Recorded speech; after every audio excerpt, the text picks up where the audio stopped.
Class 10th के स्टूडेंटों को अब घबराने की ज़रूरत नहीं है, क्योंकि आ गया है आपका 15 सितंबर को होने वाला विज्ञान का पेपर, जो कि 75 नंबर का आने वाला है। तो देखिए हमारे पास पूरा पेपर आ गया है, तो इसे अच्छे से देखिए और कंप्लीट करिए। चलिए देखते हैं, हमारा पहला प्रश्न है, सही विकल्प चुनिए। तो ये रहा हमारा सही विकल्प। निम्न में से कौन भौतिक परिवर्तन नहीं है? तो कौन सा नहीं है? एलपीजी नहीं है। दही में पाया जाता है, तो दही में क्या पाया जाता है? लैक्टिक अम्ल पाया जाता है। जल का पीएच मान होता है तो कितना होता है? 7 होता है। आगे, मनुष्य में वृक्क एक तंत्र का भाग है, वह है उत्सर्जन है। पादप में जाइलम उत्तरदायी है जल का वहन करने में। दो तंत्रिका कोशिका के मध्य खाली स्थान सिनेप्स है। लेंस की क्षमता का इकाई मात्रक है डायप्टर है। आगे आगे हमारा, स्वस्थ मनुष्य के लिए स्पष्ट दृष्टि की न्यूनतम दूरी है 25 सेंटीमीटर। तो पहला प्रश्न कंप्लीट हुआ। अब देखते हैं हमारा दूसरा प्रश्न, जो कि है रिक्त स्थान को भरिए। किसी रासायनिक अभिक्रिया का समीकरण के रूप में प्रतीकात्मक निरूपण क्या कहलाता है? रासायनिक अभिक्रिया कहलाता, समीकरण कहलाता है। अगला है, अम्ल और क्षारक एक दूसरे को उदासीन करके लवण एवं डॉट डॉट का निर्माण करते हैं, तो किसका करते हैं? जल का करते हैं। आगे, धात्विक ऑक्साइड प्राय डॉट डॉट होती हैं, तो क्या होते हैं? क्षारकीय होते हैं। अगला है, वे सभी प्रक्रम जो सम्मिलित रूप से अनुरक्षण का कार्य करते हैं डॉट डॉट कहलाते हैं, तो जैव प्रक्रम कहलाते हैं। अगला, हमारे शरीर में नियंत्रण और समन्वय का कार्य डॉट डॉट तथा डॉट डॉट द्वारा होता है, तो किसके द्वारा होता है? तंत्रिका और हार्मोन्स के द्वारा होता है। आगे, किसी गोली दर्पण की फोकस दूरी उसकी वक्रता त्रिज्या की डॉट डॉट होती है, तो कितनी होती है? आधी होती है। अगला है, प्रिज्म के दो फलकों के बीच का कोण डॉट डॉट कहलाता है, तो क्या कहलाता है? प्रिज्म कोण कहलाता है। तो हमारा दूसरा प्रश्न कंप्लीट हुआ। अब देखते हैं हमारा तीसरा प्रश्न, जो कि सही जोड़ी बनाइए। पहला है ऊष्मा का अवशोषण, तो इसका होता है ऊष्माशोषी अभिक्रिया। अगला है प्लास्टर ऑफ पेरिस, तो इसका होता है CaSO4 1/2:O। अगला है क्लोरोफिल, तो क्लोरोफिल का हो गया हमारा प्रकाश संश्लेषण। आगे, न्यूरॉन, तो न्यूरॉन का हो गया तंत्रिका तंत्र की इकाई। अगला है अभिसारी लेंस, तो अभिसारी लेंस का हो गया उत्तल लेंस। अगला, तारे का टिमटिमाना, तो तारे का टिमटिमाना हो गया हमारा वायुमंडलीय अपवर्तन। आगे, वर्ण विक्षेप, तो वर्ण विक्षेपण का हो गया हमारा त्रिभुजाकार प्रिज्म। अगला, ऑक्जेलिक अम्ल, तो ऑक्जेलिक अम्ल का हो गया हमारा टमाटर। तो तीसरा प्रश्न कंप्लीट हुआ। अब देखते हैं हमारे चौथे प्रश्न को, जो कि एक शब्द वाक्य में उत्तर दीजिए। तो पहला है, नेत्र के किस भाग पर वस्तुओं के प्रतिबिंब बनते हैं? तो रेटिना पर बनते हैं।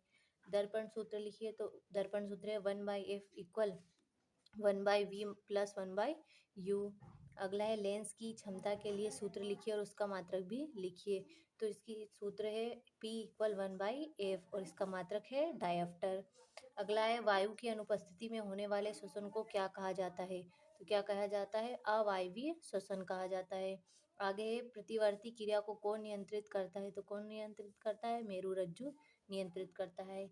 अगला है, जब किसी यौगिक से ऑक्सीजन संयुक्त होती है तो अपचयन होता है। अगला, शुद्ध जल का पीएच मान क्या है? तो शुद्ध जल का पीएच मान 7 होता है। तो हमारा चौथा प्रश्न कंप्लीट हुआ। अब देखते हैं हमारा पांचवा प्रश्न, जो कि है रासायनिक समीकरण से आप क्या समझते हो? किसी संतुलन समीकरण का उदाहरण दीजिए। अगला, विस्थापन अभिक्रिया क्या है? उदाहरण दीजिए। तो इनका सभी का स्क्रीनशॉट लें और अपनी कॉपी में से कंप्लीट करें। वियोजन अभिक्रिया को संयोजन अभिक्रिया के विपरीत क्यों कहा जाता है? इन अभिक्रियाओं के लिए समीकरण लिखिए। अगला है, द्विविस्थापन अभिक्रिया क्या है और उदाहरण दीजिए। तो सातवां प्रश्न हमारा, वायु से जलने से पूर्व मैग्नीशियम रिबन को साफ क्यों किया जाता है? आगे, लोहे की वस्तु पर हम पेंट क्यों करते हैं? विकृत ग्रंथिता को परिभाषित कीजिए। इसका अथवा है संक्षारण को परिभाषित कीजिए। नवा प्रश्न हमारा, अम्ल को परिभाषित कीजिए। इसका अथवा का है क्लोर क्षार अभिक्रिया से आप क्या समझते हो? 10वां है, पीतल और तांबे के बर्तनों में दही और खट्टे पदार्थ क्यों नहीं रखने चाहिए? इसका अथवा है बेकिंग सोडा का रासायनिक सूत्र एवं उपयोग लिखिए। इसका 11वां है, जीवन के अनुरक्षण के लिए किन प्रक्रमों का आवश्यक मानेंगे? इसका अथवा है फसल चक्र के क्या लाभ है? तो 12वां है हमारा, 2 सेंटीमीटर फोकस दूरी वाले अवतल लेंस की क्षमता ज्ञात कीजिए। अथवा इसका, एक गोली दर्पण की वक्रता त्रिज्या 20 सेंटीमीटर है, इसकी फोकस दूरी क्या होगी? तो 13वां है, गोली दर्पण के वक्रता केंद्र की परिभाषा लिखिए। इसका अथवा है गोली दर्पण की वक्रता त्रिज्या की परिभाषा लिखिए। तो इस तरीके से देखिए, उत्तल दर्पण के दो उपयोग बताने हैं। जरा दूरदर्शी क्या है, ग्रह क्यों नहीं टिमटिमाते हैं, हम वर्षा होने के बाद ही आकाश में इंद्रधनुष क्यों दिखते हैं, स्पष्ट दृष्टि की न्यूनतम दूरी किसे कहते हैं। आगे है वर्ण विक्षेपण क्या है। अगला हमारा प्लास्टर ऑफ पेरिस को आद्ररोधी बर्तन में क्यों रखा जाना चाहिए, समीकरण सहित बताइए। अब हमारा 18वां है।